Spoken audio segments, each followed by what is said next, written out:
Hello, Politics Plus Media 101 listeners. Today we are sitting with Jennifer Brick Murtazashvili. She is the director of the Center for Governance and Markets, and she is a professor at the University of Pittsburgh at their Graduate School of Public and International Affairs. But to us, she is an expert on Central Asia. And Jen is always very much in demand in the news whenever Central Asia pops up on the Western radar, which is unfortunately not as often as it probably deserves to, which is going to be a subject of our discussion.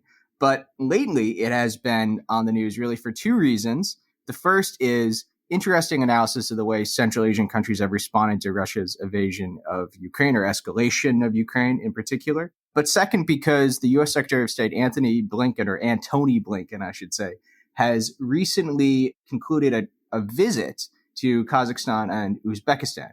So it's an excellent opportunity for us to evaluate the state of relations between the United States and the Central Asian republics. So, Jen, thank you very much for joining us. I think it's pretty appropriate. The last time we spoke was a little over a year ago now, and Kazakhstan was undergoing violent unrest characterized by many as a coup and a deadly power struggle between the current leader, Tokayev, and the former leader, Nazarbayev. I believe there was a media blackout, so there was a little bit of a fog of war as things were developing and unfolding, and you were walking us through how to understand what was going on. I was hoping that you could give us a current status update on Kazakhstan's domestic stability and really Tokayev's grip on power in the country. So thanks for having me. And it's always great to talk about Central Asia. And it's unfortunate that it only comes up during these periods of unrest. And unfortunately, the past year has been one of quite a tumultuous year for the region. And it was really kicked off by the events last year in Kazakhstan. There were citizen protests. People were upset with rising gas prices. And this is a country that has, vast natural gas and oil resources, very resource wealthy. And people were upset about these price hikes, and protests, very organic protests happened. And then over time, over a set of days, the protests turned very, very violent. And the people who were participating in the protests noticed that the folks in the protests changed from like average citizens to like dudes dressed in black, with, in unmarked vehicles, and they were really inciting violence. And it really seemed that this was some inside job. And as you noted, it was a conflict between supporters of former President Nazarbayev and his appointed successor, Tokayev. Tokayev, what he did in the days after we spoke is he called in the Russian troops. He called in the CSTO, and that is the Collective Security Treaty Organization. That is sort of the post-Soviet world's Warsaw Pact hangover. Okay, their version of NATO. Tokayev feared for his safety, the stability of the country, called in Russia to secure the country, and he won. And so over the past year, he is engaged in a de-Nazarbayefication of Kazakhstan. And what does that mean? That means removing Nazarbayev, any kind of formal status that he had. So he was chair of the National Security Council. His family members had political positions. They owned some state-owned enterprises, and other organizations, political parties they were quite involved in. He's removed them from all of their positions and really tried to strip them of both political and economic power. Now, 1 year later, things look very different. His decision to invite the CSTO into Kazakhstan, and specifically Russian troops, right now a year later, doesn't look like the best move. And his move, I don't think, was very popular with the people of Kazakhstan, because for years prior to the invasion of Ukraine, Putin was saying that Kazakhstan is a fake country. Okay, it's an artificial country. It doesn't have real borders. This is all designed. And there was a very significant ethnic Russian population in northern Kazakhstan. So, for your listeners to look at the map in their head, most of Siberia has a big border to the south with Kazakhstan. And that border is huge. And the number of ethnic Russians in Kazakhstan has decreased significantly over the past 30 years. Many of them migrated to Russia.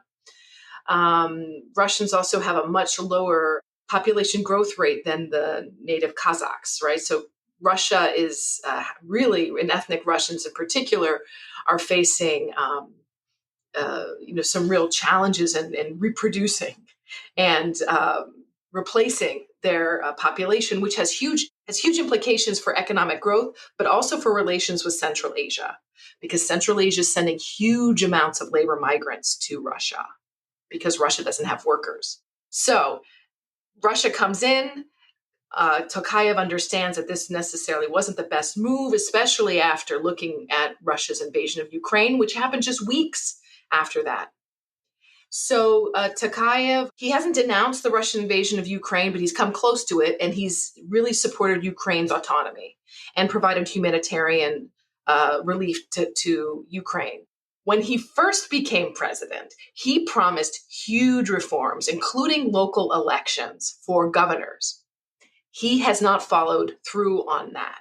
And I think there's some concern that he keeps promising a lot of these reforms and doesn't necessarily deliver. But 1 year later, he has really stripped Nazarbayev from political power, tried to make the country his own.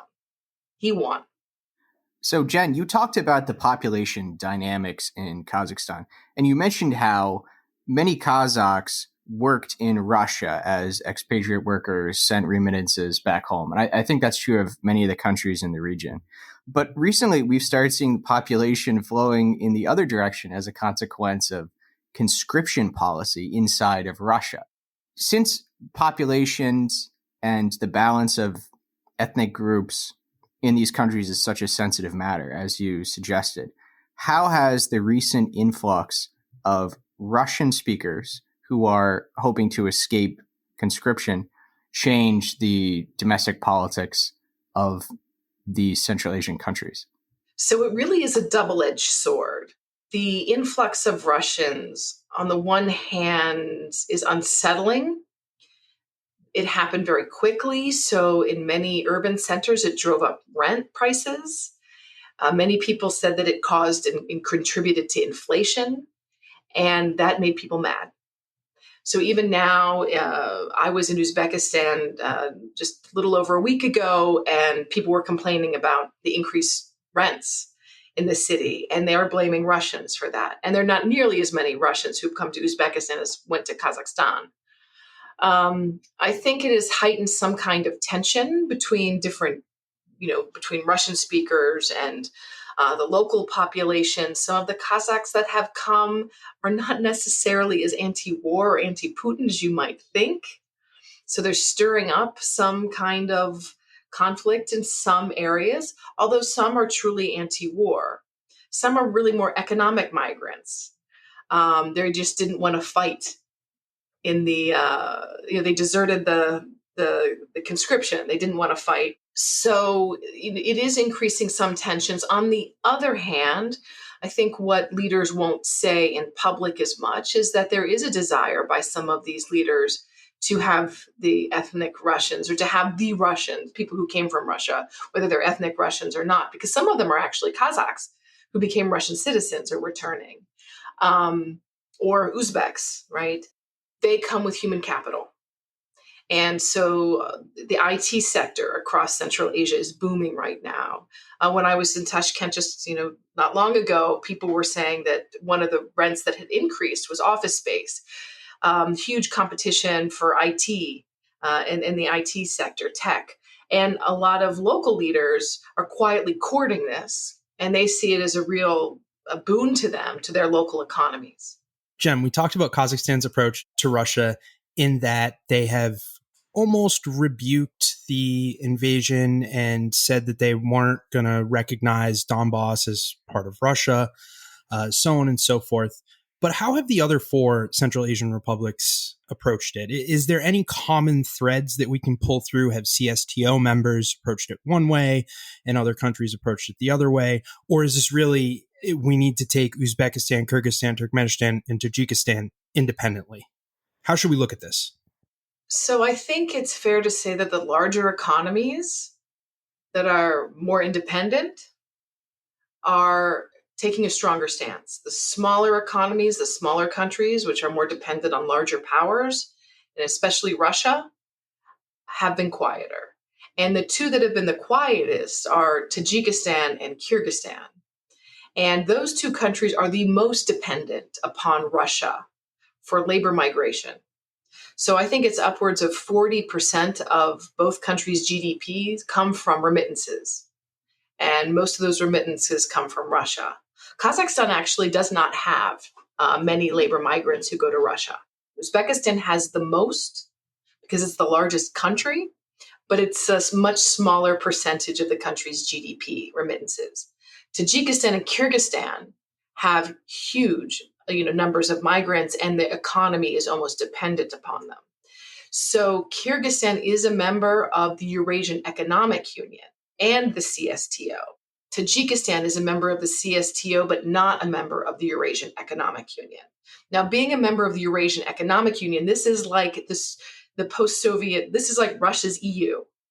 So it gives you the right to travel across borders without visas, some ability to work in countries. So if you are one of these small economies, being a member of the Eurasian Economic Union and you're sending labor migrants to Russia is really important because it makes it much easier for your people to migrate. I would have said, just a little more than a year ago, it looked like Uzbekistan was on the precipice of joining the Eurasian Economic Union. That no longer looks to be the case. And I think both the Eurasian Economic Union and the CSTO are dying. I don't think countries really want to be part of these organizations. There's not a huge benefit to them anymore. The CSTO is disintegrating for other reasons. If we saw Azerbaijan went into Armenia recently, and the CSTO was silent. And this is, a border. This is, an international issue. And if you have a collective security pact and you call upon your neighbors to help you and they don't do anything, they ignore you, I think it means your collective security organization is pretty defunct. So even like the Armenians now are talking about leaving the CSTO. Uzbekistan and Kazakhstan have been much more independent-minded about this. Kazakhstan came out very, very quickly, almost immediately after Russia invaded Ukraine, and said it refused to recognize the independent republics of Lugansk and Donetsk, and respected Ukraine's territorial integrity. A few weeks later, Uzbekistan did exactly the same thing. But it's a delicate walk for both of them. Kazakhstan has this huge border with Russia. It has economic interdependencies with Russia. It's not going to walk away from Russia anytime soon. But it knows that if Russia is successful in Ukraine, they're next. Jen, you mentioned the Eurasian Economic Union, which is interesting because that's how the war in Ukraine started. It was Russia's interest in strong-arming Yanukovych into joining the Eurasian Economic Union when the people of Ukraine wanted to stick with the EU association agreement that they'd previously signed. And thinking about the way Russia approaches these plurilateral institutions that they develop, like the CSTO, Eurasian Economic Union, it kind of helps us explain why we talk about all these countries together. Because even though they're very diverse, they speak different languages. Tajikistan doesn't even speak a Turkic language like the other ones do. What they have in common is that they were all former Soviet republics. And being a former Soviet republic is a real mark on your history, especially because of how recent it is. And we've seen how different countries that were part of the USSR remember the experience of the USSR differently and how much that informs their contemporary attitudes. The Baltic countries have such harsh memories of the USSR and the annexation that they've become NATO members, and they're kind of the most, I don't know if hawkish is the right word, but the most security focused with their eye on Russia of really anyone in NATO. Whereas a country like Russia, the Soviet Union is still held up as this admirable part of history in many ways. Ukraine has a complicated relationship with the memories of the Soviet Union, and that shaped the way that they've approached their orientation the last period of time. I'm really interested in how the Soviet Union is remembered in the Central Asian countries. I feel like it's something that there isn't much kind of conscious or awareness of. So I really want to hear about how the Soviet Union is thought of and remembered in this part of the world.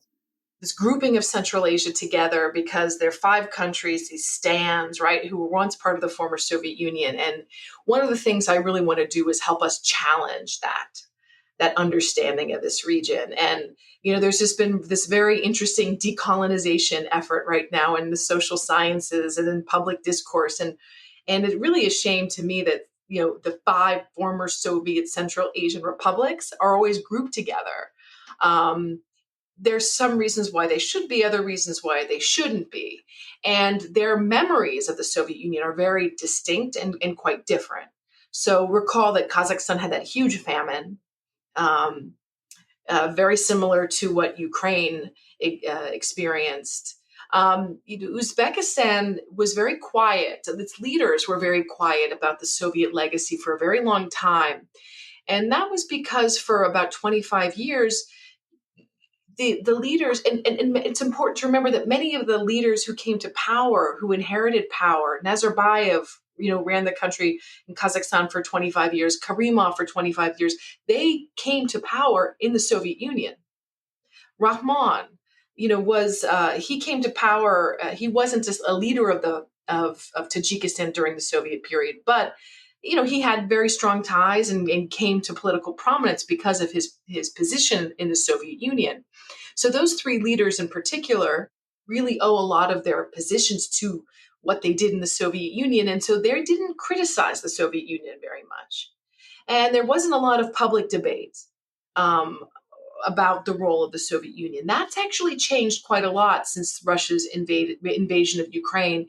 In fact, the president of Uzbekistan earlier this year, on the holiday where they mark the end of World War II Victory Day, which is a holiday throughout, even Central Asia, because they sent many people to fight and people who died in that war.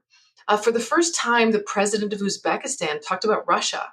He talked about Russian imperialism, and he used that word rather than talking about how the Soviets destroyed our legacy, how the Soviets killed our greatest intellectual class in the 1920s. Talk about the Soviets. They never said Russia or Russians. And that's changed. So I think there's a reevaluation of the Soviet legacies in the region right now. And it's very interesting to watch. The Biden administration set up this democracy summit where basically they were kind of pitting democracies versus autocracies against each other in their foreign policy approach. And we know that that's practically not possible. However, also kind of around this time, you mentioned Uzbekistan has a somewhat new president. They have committed to certain reforms. I believe one of the big reforms was reforming the labor issues surrounding the cotton trade, where they were designated essentially as a slave trade, is my understanding, by the U.S. State Department. They've moved forward with reforms and they've gotten themselves removed from that list. I believe there are some other human rights reforms, freedom of media reforms, things in the West that we would say are pro-transparency, maybe even pro-democracy reforms. I'm wondering, can you get into how the new president, which I believe is an autocracy, is approaching reforms to governance? Uzbekistan is a country that's very dear to my heart. And I lived there for 5 years, and I was a Peace Corps volunteer, actually, in Samarkand, Uzbekistan. And I taught in a high school. And that slave labor that you're talking about is child labor. And what was going on is children were pulled out of school to go pick cotton. Now, it wasn't the Uzbeks who came up with this. This was done during the Soviet period. Uzbekistan in particular was like the cotton place where all the cotton was grown in the former Soviet Union. It was a cotton monoculture. The entire economy was dependent upon cotton. There are many scandals and corruption scandals during the Soviet period associated with cotton. But that cotton growth also caused the evaporation of the Aral Sea. So I don't know if you've seen pictures of these ship graveyards in the desert where there used to be a sea, the world's 4th largest sea, is dried up. And that's not because of climate change. That's because of the way the Soviets irrigated water out of the 2 main rivers that fed into that sea. So you can see that economy heavily dependent on cotton. That didn't change after independence. I mentioned Islam Karimov, who was this really ruthless dictator who ran the country for 25 years. I lived in there for 5 years, and I worked on democracy and human rights issues for USAID for 3 of those years after I finished the Peace Corps. And it was very, very hard, very brutal government. And it was really up there with like Syria and North Korea at the time. Brutal dictatorship, and working on democracy and human rights issues was really depressing. And I spent most of my time trying to get people out of the country, unfortunately, human rights advocates, journalists. And I watched that government close down many of our programs that began sort of in the early 90s when there was hope, for some kind of transition to democracy. A lot of that, by the end of the 90s, early 2000s, right around September 11th, 2001, was really being reeled backwards. That president, Karimov, actually there were more collective farms under Karimov than there were under the Soviets. It was highly centralized economy, very autarkic. He dies 2016. He's succeeded by Shavkat Mirziyoyev. Mirziyoyev then opens things up big time. Now, he promised a lot, very similar to Tokayev. Tokayev promised all of these local elections, huge reforms. Mirziyoyev has done the same thing, promised local elections, promised huge reforms. He did open the economy up. Now, what's important to note, though, is like the baseline was really low. It was like an autarky. And so opening it up meant, barely doing things as a normal economy would. He understands he's got a huge and growing, very young population that's not going to have any jobs. And this labor migration thing isn't sustainable, not good for the country, not good for families, not good for communities, not a really healthy way to grow. So he's trying to increase jobs in the country. To do that, you need to grow the size of the pie. So he's really welcomed foreign direct investment from Russia, from China. The previous dictator kept even Russia out, okay? Mirziyoyev is welcoming everybody, Europe, Turkey. Turkey was shut out for a long time. China, the United States. The United States is really far away. They really want much more American investment. But I think the lack of credibility of commitment to reforms makes that really hard for American firms. But we're seeing much more. Now, the challenge with this is the size of the pie is growing, economic reform is happening, and what's happened in Uzbekistan is sort of this classic case that we've seen across many of post-communist countries. They start reforming, they go so far, and then those people who were really involved in benefiting from those early reforms stop them. And that's a classic story. And that's actually where you get oligarchs from, right? It's that class of people who are participating in the reforms at the very beginning, who are benefiting from them, really don't want them to go any further. And so I think that's kind of what's happened in Uzbekistan is reforms are stalled. Things are slow. I wouldn't say they're moving backwards. They're just not moving as forward as fast as they were in the very beginning. It was sort of breathtaking for me to watch what was going on when the government was talking about human rights issues and allowing human rights organizations to work, allowing a much freer media. I mean, I still have to, pinch myself every once in a while when I go back and I see like people can just take out their cell phone and videotape a police officer. If they would have done that, 5 or 6 years ago, they would have been in big trouble. So that there is much more openness. Society is much freer. But the government still puts controls on NGOs, on, formal organizations, makes that very hard. But increasingly, like things like NGOs are irrelevant in many parts of the world as agents of civil society, right? You have young kids who are on cell phones who create like Telegram groups. And this is how they organize. Young people don't join organizations anywhere around the world. So NGOs aren't really as important as they once were. And I think the United States is it's a whole nother conversation, but how it promotes democracy is really sort of in these older models. Jen, are you telling me that NGOs aren't that important, that it's really spontaneous action from civil society? Because I heard from the Russian media machine, it's George Soros and the American NGOs that were behind everything that's happened in the former Soviet world. Are you telling me that that's not entirely accurate? Well, I haven't seen NGOs to be, we look at Central Asia, and where I worked in democracy promotion, I wouldn't say that a lot of the United States efforts to promote civil society and NGOs has been terribly effective. Yeah, it's either from the American point of view, completely hapless, and then from the Russian argument, They're geniuses. Yeah. yeah, they control the world. Jen, you mentioned the trade and investment aspect and how there really hasn't been a lot of American trade and investment until maybe a little bit recently. And it's growing, but it's still small. When Secretary Blinken visited Kazakhstan and Uzbekistan recently, he announced a big initiative, which was $25 million in new economic funding. And this number doesn't seem to be particularly large or impressive. We've talked about how many of these countries have such a close relationship with Russia economically, and others also have a close relationship with China economically. The Belt and Road Initiative was actually announced in Kazakhstan originally in 2013. Jen, can you tell us a little bit more about how U.S. economic involvement compares to the involvement of Russia and China in the economies of these countries, and what that means as we're trying to develop closer relations and initiatives like the one from Secretary Blinken? So even just to put it into perspective, and it's hard to compare what Blinken did in Central Asia because he's a government official. And unlike China, for example, where the government can direct state investment, where Russia does direct a lot more state investment, the United States just doesn't work like that. So it's really hard to compare. It's comparing sort of apples to oranges. But I think a more relevant comparison, if the United States is concerned about making sure that Central Asia is on its side for this war in Ukraine, we can think about how much the U.S. is spending in Ukraine.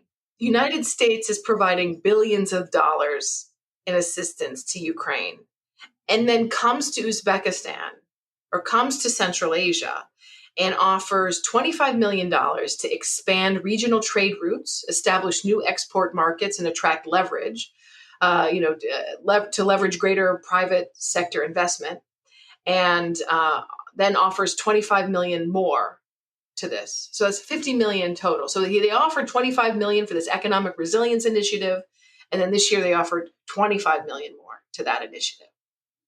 To me, I mean, that's not really much of a carrot. I don't think it's very serious. But the United States can't tell a private American company, go invest in Kazakhstan tomorrow.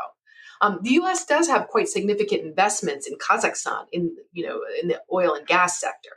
What countries in the region, I think, are looking for is that private investment, probably looking for security assistance. And this is the real challenge with U.S. foreign policy is, really for the past 25 years, 30 years, it's been democracy and NGOs and then security assistance.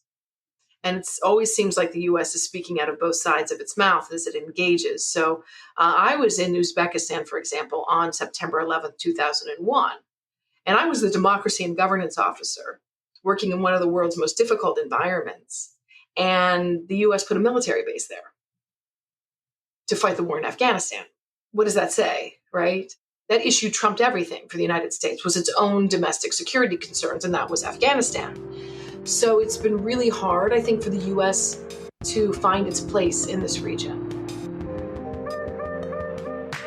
Looking to wean countries off Russian influence, US Secretary of State Antony Blinken brought a warning to Central Asia that Washington will watch sanctions compliance very closely.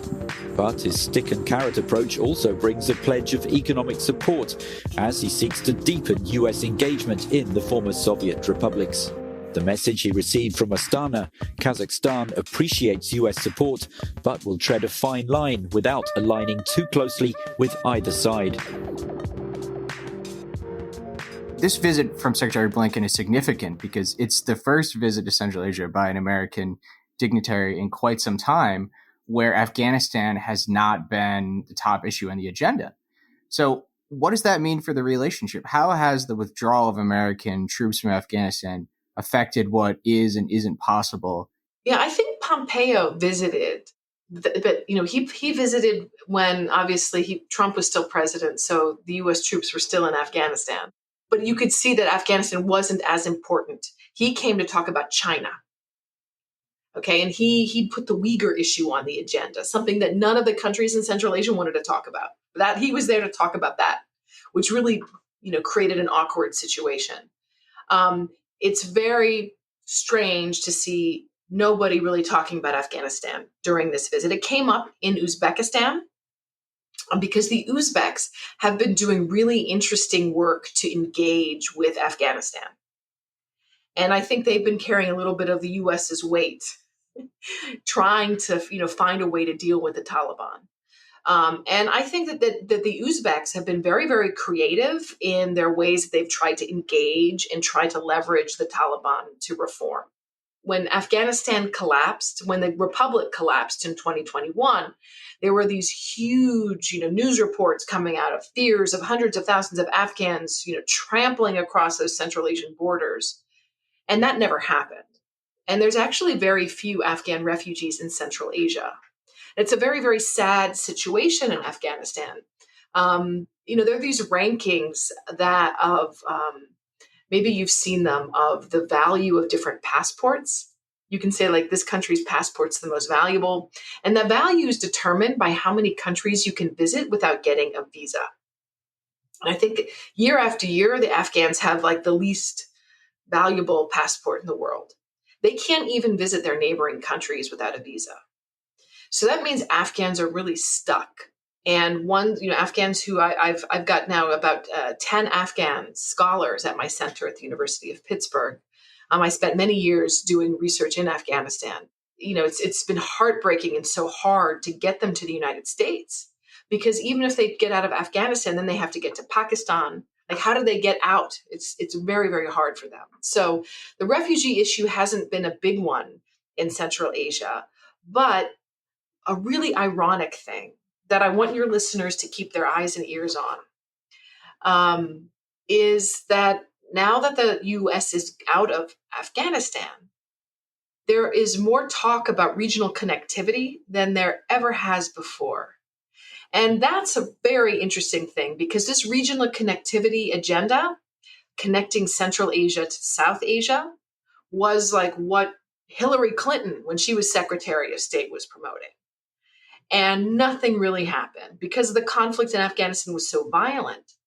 Now that the U.S. is gone, Afghanistan appears more peaceful. I wouldn't say it's peaceful. There's sort of a negative piece there right now. Certainly fewer terrorist attacks than there used to be.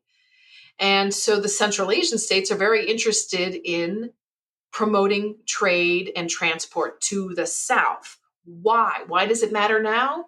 Because you are one of these 5 former Soviet republics. You're landlocked. You're Uzbekistan, and you're double landlocked. So you're dependent on all your neighbors for trade. And all trade routes and go north or to Russia, or they go east to China. And if you're worried about Russia, you want to diversify.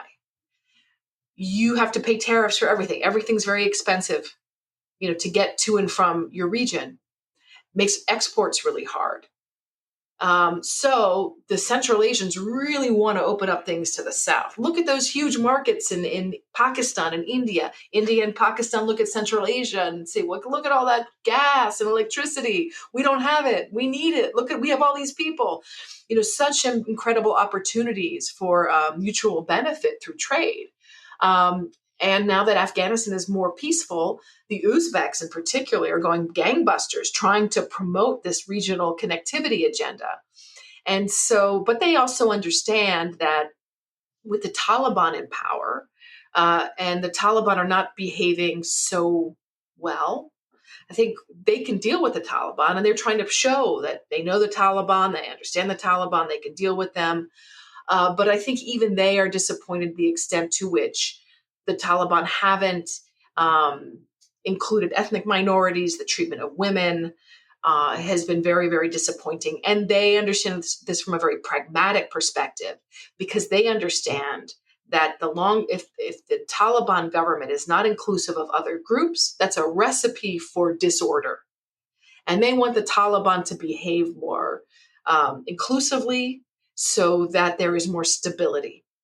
Jen, you talk about the landlocked nature of the Central Asian republics and how that is sort of a liability economically in some ways. But at other parts of history, this was considered one of the real strengths of Central Asia. Central Asia was at the center of the famous Silk Road.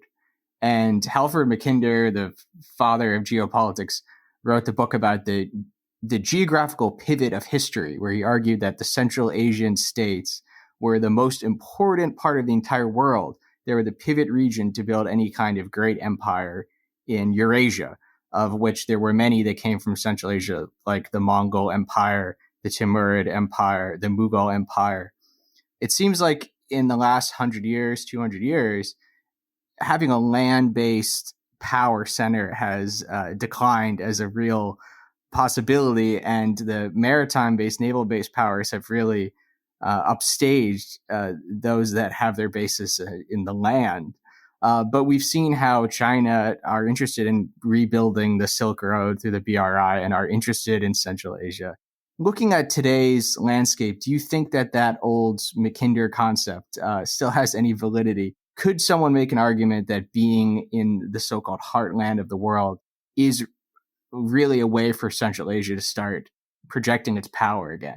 Looking at continental Eurasia, it's a very interesting time to look at this region. And if we're looking at all of these, geopolitical crises over the past, several years, Central Asia is actually at the heart of all of them. Whether that's Afghanistan, whether that's Ukraine, whether that's China, Afghans have this expression that they were using. They would talk about that Afghanistan is the heart of Asia. And I really like that expression because I think it's true. If we look at this region, one of the things I'm trying to do with my own work is reconnect these neighbors with one another, right? So instead of thinking of the 5 post-Soviet republics, to think more broadly about Iran, Afghanistan, Uzbekistan, Tajikistan, as this Xinjiang, right? As this broader region where there is such historical connectivity. What kept trade out was politics. I mean, the Soviets kept it out for a very long time, and the successor republics made this very, very difficult. Conflict in Afghanistan made it almost impossible. If that changes, if those dynamics change, I think we'll see a very different region. And it is a fascinating place for all of the reasons that you've just mentioned, because there are all of these empires that have left cultural and historical residues. So linguistically, it's fascinating. Historically, it's culturally, religiously, there's so much there that really is a crossroads. It's unlike any other place in the world. So you just mentioned politics getting in the way of trade, and the U.S. has led basically a global sanctions regime against Russia. And in return, we've offered these countries a pathetic $25 million investment that was recently announced by Secretary Blinken. On the one hand, you have $25 million. I'm wondering, on the other hand, what type of impact have U.S. sanctions on Russia had on Uzbekistan and Kazakhstan, for example? So this is one area that, why Blinken maybe didn't have to offer so much is because there are some data that are now showing that I think I was looking at EBRD or Asian Development Bank have some pretty optimistic economic forecasts for Central Asia. The region is seeing increased levels of investment, historic levels of investment over this past year, coming from companies that are relocated from Russia or looking for other sites outside of Russia. Chinese investment remains very important. So the impact of the sanctions is not as stark as I would have thought it would have been, especially with regards to labor migration, right? This is where I thought the region would hurt very badly, because if there's a huge economic downturn in Russia, this is really going to affect their need for these migrant laborers. And if the migrant laborers all have to go home and 40% of your country's economy is dependent upon these migrants, well, that's going to really hurt your very poor country. So we've not seen that happen. Quite the contrary, we've seen actually growth in migration. And I think some of this has to be explained by the fact that Russia is taking its young, capable men to the front lines. So this is where labor migrants become even more important to sustain Russia's economy than they were before. And what's interesting about this is Central Asian leaders now understand this very clearly. Before, I think they thought they were very much at the mercy of Russia, and Russia made them very aware of that. They would play games with visa regimes, send migrants back, and they would let the Central Asian states know who's in control. Well, Putin can't do that anymore because he's so dependent upon them. And they understand that they have power. They have power over Putin. And we're seeing a very fascinating dynamic where countries of Central Asia are really asserting much more independence, much more confidence vis-a-vis other powers than we've seen, I think, at any time since their independence, at a time when we wouldn't predict that to be the case. So, Jen, as the Central Asian countries realize their own power and weight in comparison to Russia, are they also thinking similarly in the China relationship?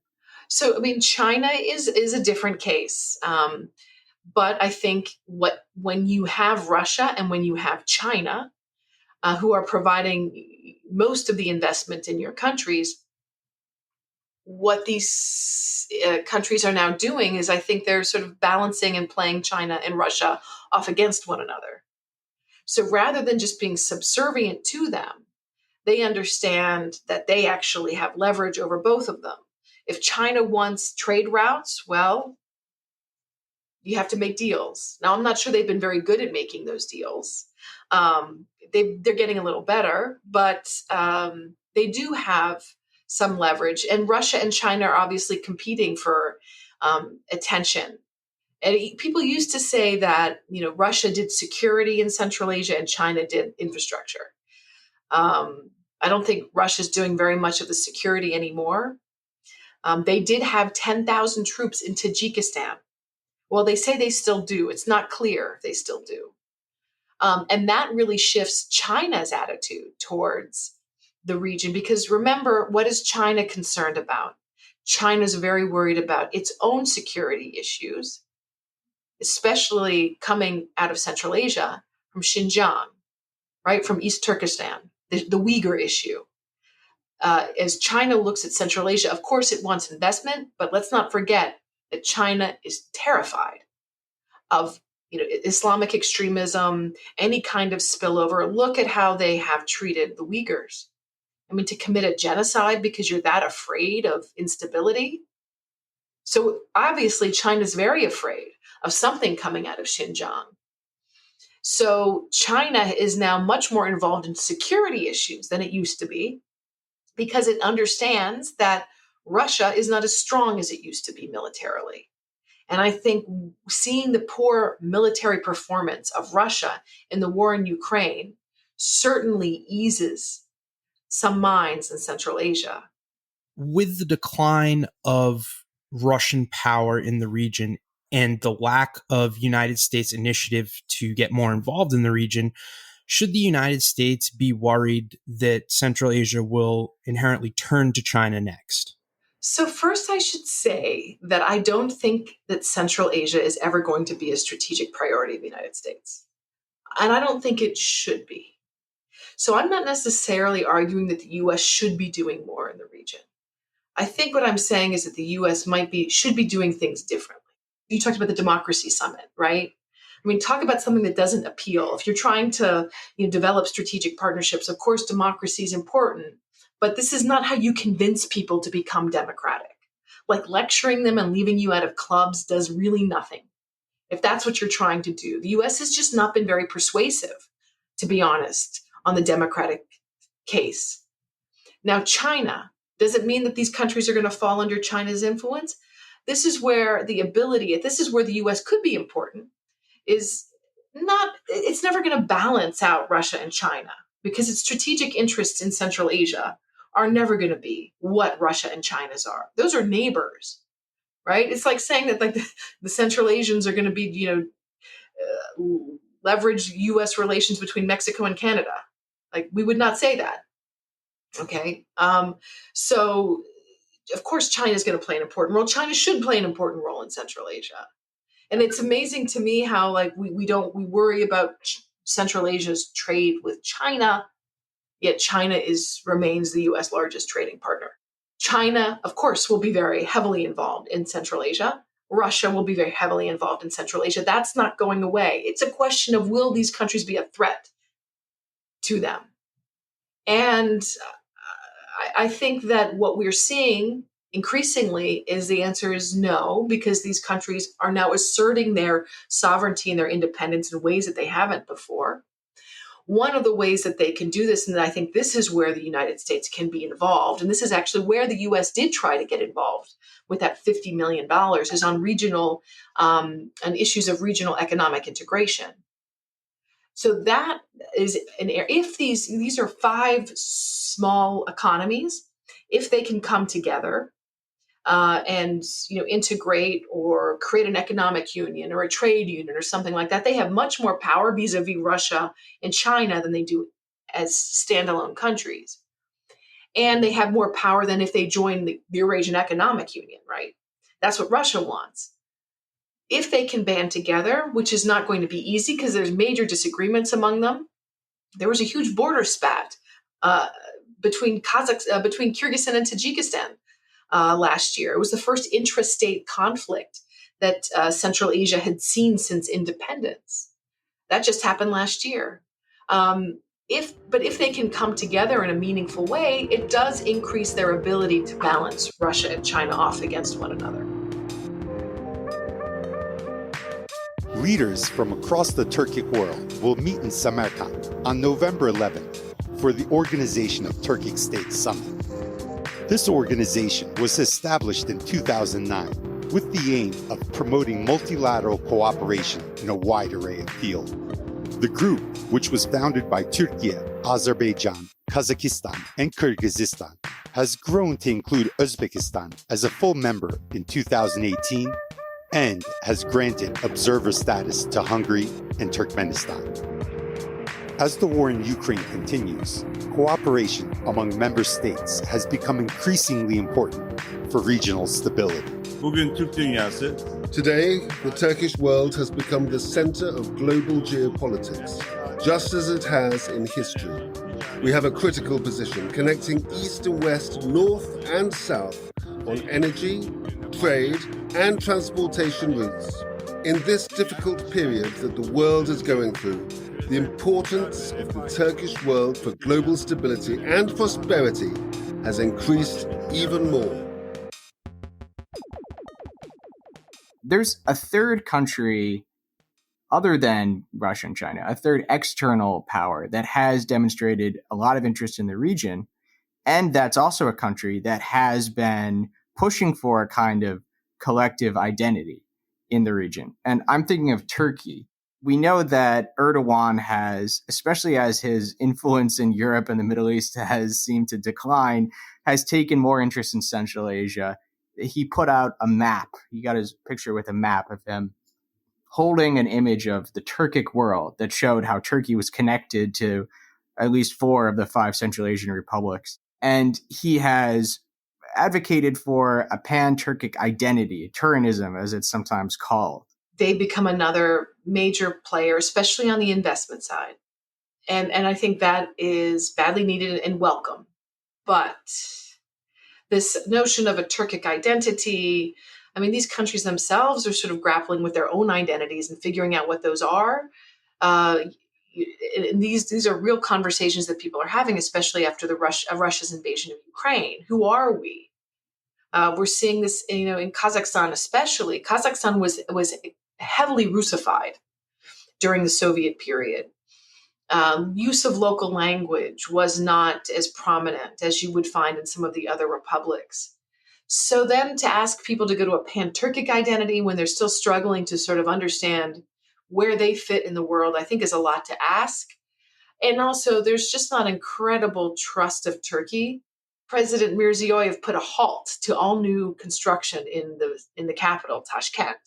And a lot of that's Turkish. Not all of it, but a lot of it. So what does that say when you see something like that earthquake happen? Do we want to be like that? Now, of course, there's enormous respect for Turkey, but I don't think they see them as a power that has any influence. Turkey is very far away.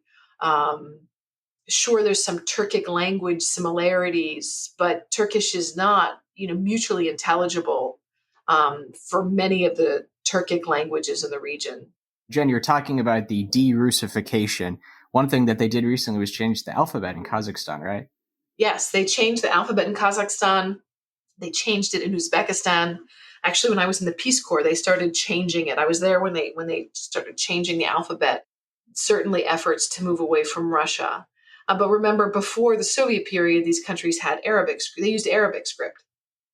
So this is twice removing countries from their historical ties. Whatever you think about Russia, the Cyrillic alphabet, when you change your alphabet, you lose part of your history. Now, maybe this is history they want to lose, but it becomes much more difficult to access your history. So very few Central Asians can read that Arabic script that their old, texts were written in.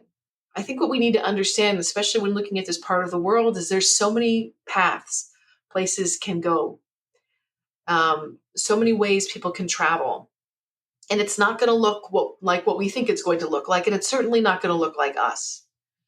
And their trajectory of political development is going to be very, very different. And so this idea that these countries would transition to democracy, I think is a problematic one. They're transitioning somewhere. My own personal opinion is I hope it's one where there's more freedom and more democracy and more prosperity, but I'm an analyst. I'm not an advocate. I'm trying to understand how and why they're moving the ways they are and what's influencing thinking. Right now, it is such a dynamic time. Things are moving very, very fast.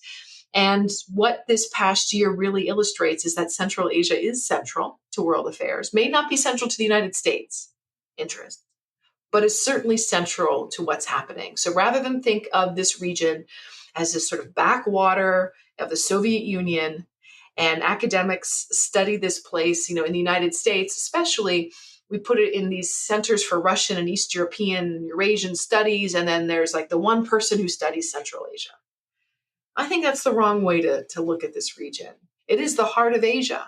Study it together with its neighbors. I think those countries in the region are really interested in reconnecting with their neighbors. And if you take that region together, going from Xinjiang to Iran, that's a pretty significant region.